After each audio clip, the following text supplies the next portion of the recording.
Hello, we are joined today by Helen Kimber because as a nurse, I know how important nutrition is, but also I am not quite as good at looking after myself and my own nutrition as I am at telling my patients what they should be doing. So I thought, surely I'm not the only one. So I thought I would invite Helen Kimber, top nutritionist, to come and share some advice and some pearls of wisdom and hopefully help me and help others as well. So welcome, Helen. Thanks, Jenny. Nice to be here. Thanks for inviting me. You're welcome. So let's dive straight in and have a think about just how stress affects the body.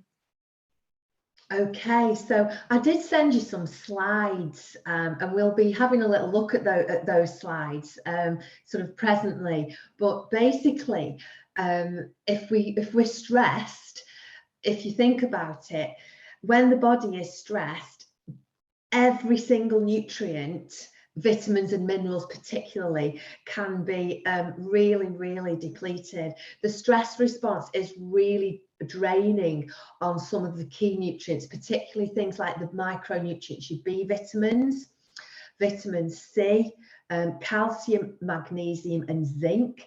And over the long term, if you think about some of those vitamins and minerals I've mentioned, things like the longer term implications of reduced vitamin C and zinc is a reduced immune system. And I know all the other vitamins and minerals have an impact with the immune system, but very often when we're stressed, chronically stressed, we come down with infections and colds. Our immune system is shot to pieces, basically. Things like the longer term implications of heart disease, very important to look at heart disease with regards to your antioxidant nutrients, which zinc, magnesium and vitamin C are those. And then things like your bone density and bone health, again, magnesium and calcium, vitamin D. So there's loads of areas that we don't maybe think about that are affected substantially by the stress response. So you're sharing the slides, yeah? Yes. Brilliant. So I've got the vicious cycle of stress and sugar overload. So basically, if this is a really good slide to start to have a look at and really think about the cycle of stress and its implications with sugar and all the other things that go ahead. So if you think about just take yourself back for a moment, sitting in your cave, as if you are a caveman or woman, and think about what you're doing, tending your fire, minding your own business, cooking your food, whatever you've caught recently. And then along comes this saber-toothed tiger. We hear a lot about the saber-toothed tiger and chronic stress. And this saber-toothed tiger is gonna eat you. And suddenly the fight or flight response kicks in, and that's served with the adrenal glands that release adrenaline and cortisol, and they actually sort out the stress response for us. So very often our pupils dilate so that we can see where we're running to, because way back when we didn't have electric lights, let alone 4G or 5G. Our heart rate increases so that we can pump blood around the body more efficiently. Our breathing becomes more laboured. There's loads and loads of different things that can occur with the stress response. And cortisol, which is one of the key hormones of the fight and flight from the adrenal glands, that is the one that's responsible for causing all that to happen, but also for causing the body to or telling the body that it needs more energy. So if you're running away from a saber-toothed tiger, that's great, you need loads of carbohydrates. But actually in the 21st century, we don't have saber-toothed tigers, as far as I'm aware, not where I live, chasing us down the street. But we have other things like the drip of emails coming in and deadlines and plate spinning and the bank manager saying that we've not done this. And, you know, if you're in the nursing profession, coping with the impact of a pandemic and all that it brings with it that you've had to deal with. And from this drip stress effect, you can basically get your adrenal glands overloaded, adrenal fatigue, where you completely break down, but also that can affect the thyroid gland, because cortisol, really, if you think about it, putting it really simply, cortisol is like when you're pregnant, the baby takes all the nutrition from the mother, and the baby's fine, the mother gets malnourished. Cortisol is very much like that. It steals all the nutrients it requires in order for the stress response to cope, and that is the survival, and everything else goes on the back burner. So your thyroid gland misses out on key nutrients, and so your metabolism can be affected. You get really irritable, fatigued, tired. So you say, you know what, I'm going to grab a coffee, and while I'm at it, I'll have some chocolate. Coffee is a stimulant that then stimulates the adrenal glands. These stimulants and grabbing a coffee and grabbing some chocolate is not nutrient rich, and that can then have an effect with looking at your gut bacteria overloading, linking to things like something called leaky gut syndrome, which leads to bloating and digestive upset. And then because cortisol has started to tell your body to run away from this tiger, you eat more carbohydrates, you then get your spikes in your blood sugar, and then very often you get a dip in your blood sugar because insulin's been released, and you then feel really lethargic. So you get more chocolate and you want more stimulants. And that's really a very, very quick history of this, what I call the vicious cycle of stress and sugar overload. Does that ring bells with you, Jenny? Yeah, I'm starting to feel like you've had a camera on me and you've been watching me at work, Helen, because I'm definitely guilty of those things. And there's often biscuits and chocolates in the nursing station as well. So it only takes one of us to be victim to that saber-toothed tiger, and then all of a sudden we all become victim to it, because we'll all grab those little treats if they're there. And of course it's a profession that has a lot of shift work, and so we love our coffee, we love our stimulants, we love our Coca-Cola, and it's also a profession that at times people on wards have experienced management where they're not allowed to drink water in front of their patients, they're not allowed water on the shop floor or in the nursing office, so you can only have a drink if and when you get a break, which on a 12.5-hour day, that's really difficult. And absolutely, I know some wards I've worked on, I'll get an hour break, maybe halfway or 2/3 of the way through the day, and so I've had no other option but to eat breakfast in the toilet, because there's just no other opportunity to eat regularly. But when I'm having one break and I should be having 3 meals over the course of that day, it just doesn't work for me. No. So and I bet you're not alone. You won't be alone, will you?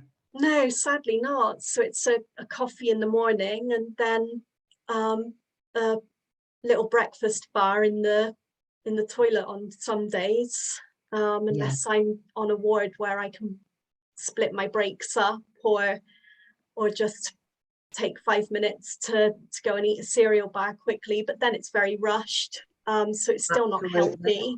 No, absolutely, because again, some of the other things that can occur with regards to this, and I've mentioned it, you just want to, if you flip down to the next slide, which that one about the gut having an impact on your health. And this is all to do with something called leaky gut syndrome. And so if you are eating really quickly, and can you see me? I can't see myself. Can you see Yeah. me? Yeah. Okay, well, I can't see myself, which is not a bad thing. I've got some props here. I've got my stomach, which is this ball. I've got my small intestine, which is this hose pipe. And I've got my large intestine, which is this large tube here. And as people in the nursing profession, you'll be familiar with anatomy and physiology, but just to sort of bring it back to your own health and well-being with regards to stress and nutrition. If you eat really quickly, or if you are undernourished, the things that your body needs, whatever food you put in is going to be made into that amazing machine called your human body. And so eating really quickly and not chewing your food, then you get undigested food particles hitting your stomach. That can then cause your stomach not to digest the food properly, which then when it goes into your small intestine, you can get issues with irritability, food sensitivity, which then causes what we call leaky gut syndrome. And then if the food isn't then absorbed and goes through into the large intestine, you can get diarrhea.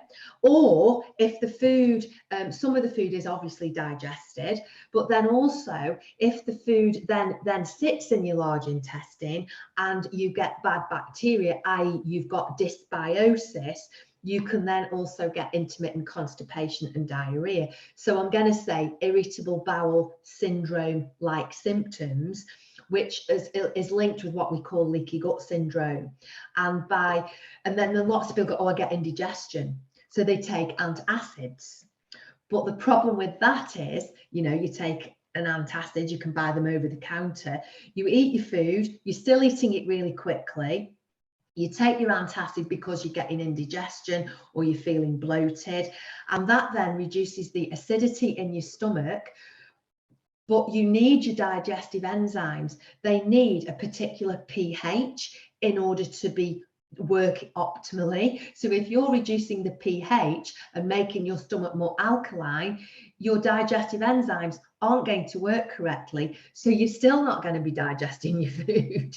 So again, it's about looking at what you can do, and I would say, if you can, try very much to really step away from what you're doing. I know it's dead difficult when you're on a shift, but try and eat as mindfully as you possibly can. Chew your food really, really well. I do a lot of mindful eating with my clients and sort them out with the leaky gut, and that is part and parcel of it. But things like, you can't do a full mindful eating exercise, but you might want to say, okay, when I'm eating this breakfast bar or whatever, I'm going to hold it in my mouth for 5 seconds and chew it 15 times before I swallow it and take the next mouthful. And even doing something like that is becoming more mindful about the fuel that you're giving that amazing machine called the human body. Yeah, that makes a lot of sense. I'm just thinking 15 times feels like a lot. Yeah, it isn't though, actually.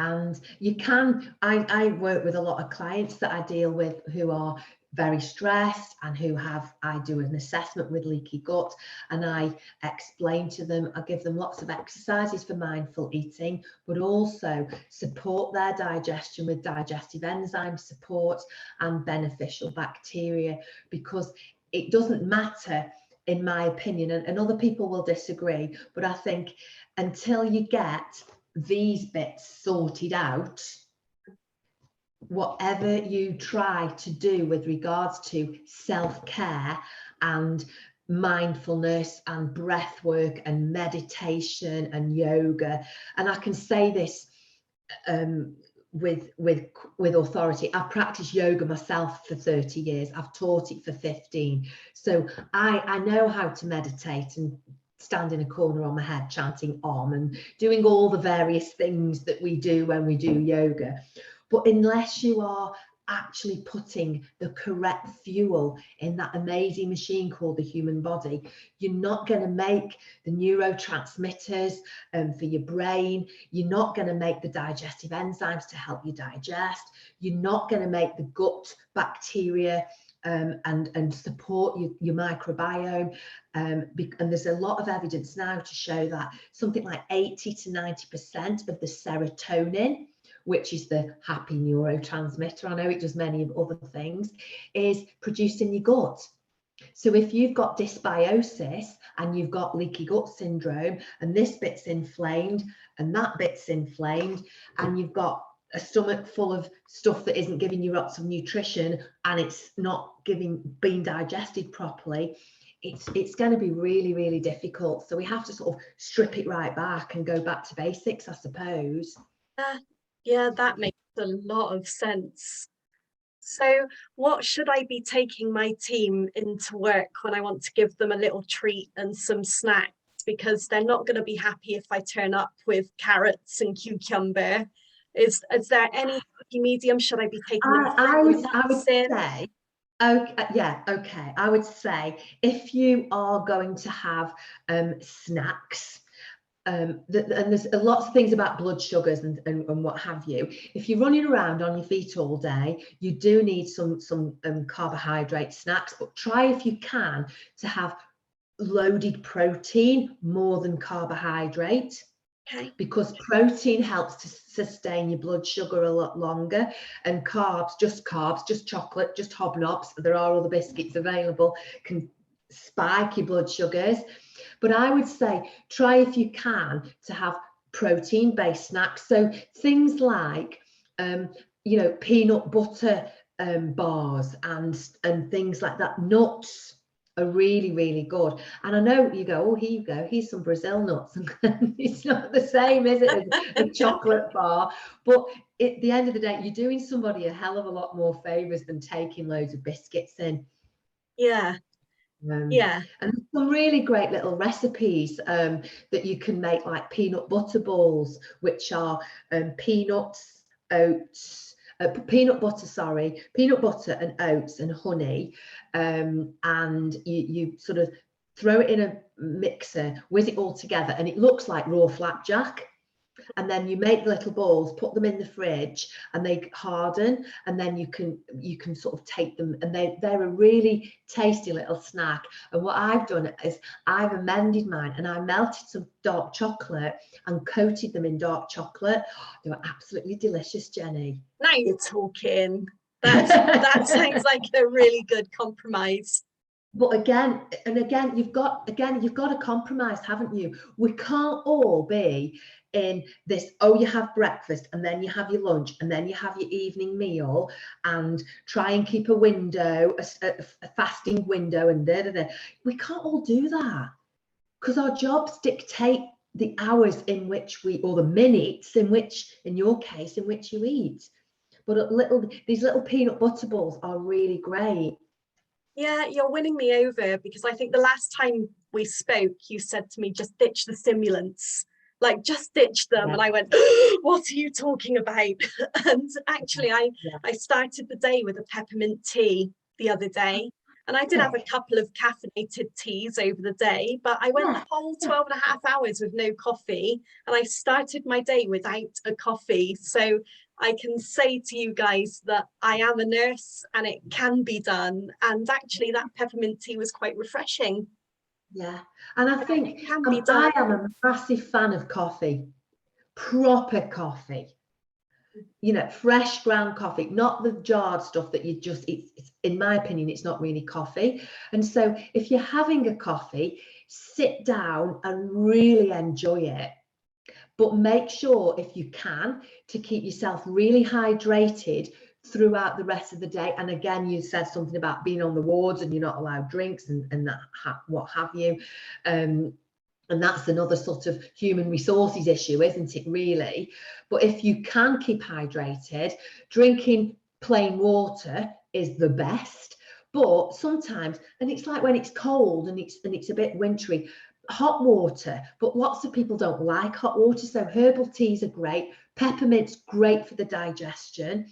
I really like lemon and ginger, and very often I start the day with either a peppermint tea or I grate some ginger up, or slice some raw ginger, fresh ginger, a couple of slices of lemon, pop that in a mug and top that up, and I just keep that topped up throughout the day. Again, that's easy for me, Jen, because I am working in you know, where I in my office and in my and things like that. But it's just, again, you give ideas to people and hope that they can manage. Sounds nice. Could I sneak a bit of honey in there as well, or is that needed? No, absolutely. And again, it's not about restricting. And I do get a lot of clients who reach out to me because they have weight issues. I've done a lot of work with the National Centre for Eating Disorders, and I don't necessarily see clients with eating disorders, although they are around. They are in the medical profession. I have had clients with eating disorders who are in the medical profession, but it's a really small percentage. Eating disorders, not the people who have it in the medical profession. It's a really small percentage of the population, although it is growing. Eating disorders are growing. We are more aware of them: anorexia, bulimia, night eating syndrome, overeating, etc. But I see a lot of clients, Jenny, with disordered eating, which is not an eating disorder, because obviously as nurses and in the medical profession, that's a psychiatric illness with a diagnosis.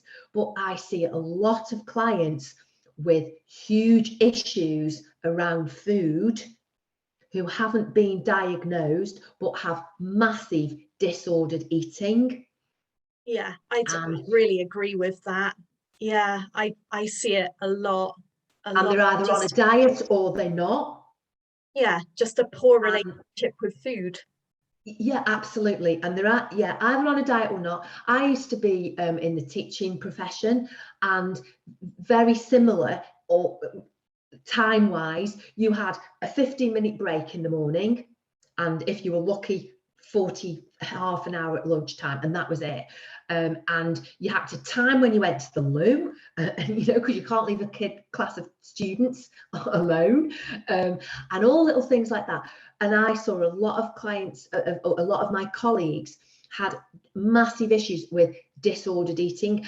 It was like, whoa, and this month I'm on a diet, and then they'd hit that magic number and then they weren't be on the diet. And this yo-yo dieting has a massive impact on the stress response. It's stressful for the body, just like being chased by a saber-toothed tiger, just like over exercising, just like having an operation. All those are stresses on the body. The physiological aspect that the body goes through is exactly the same, whether you're being chased by a saber-toothed tiger or you're yo-yo dieting constantly.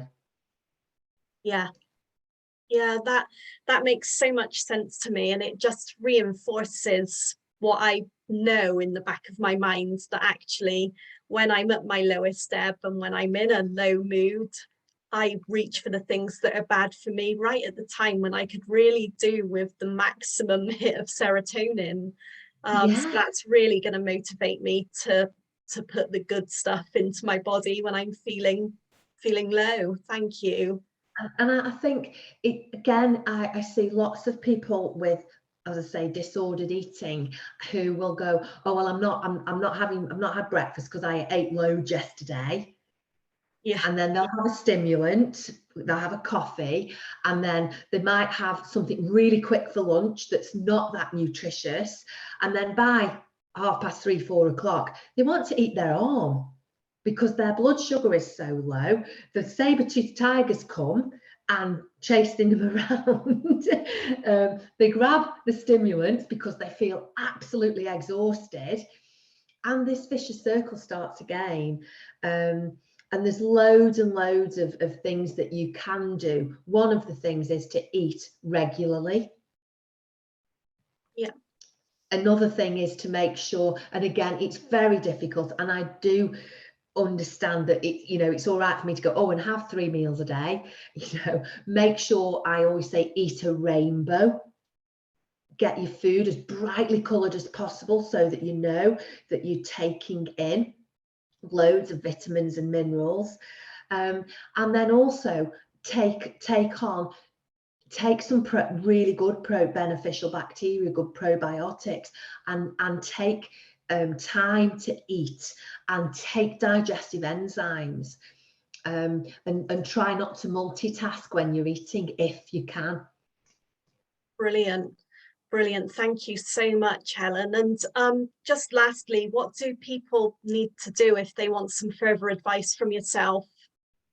Okay, so I provide, before I sort of set on a journey with any of my clients, I always offer a 20-minute one-to-one complimentary consultation, really just to see, one, if I can help clients, and two, if we're the right fit, because we have to be the right fit.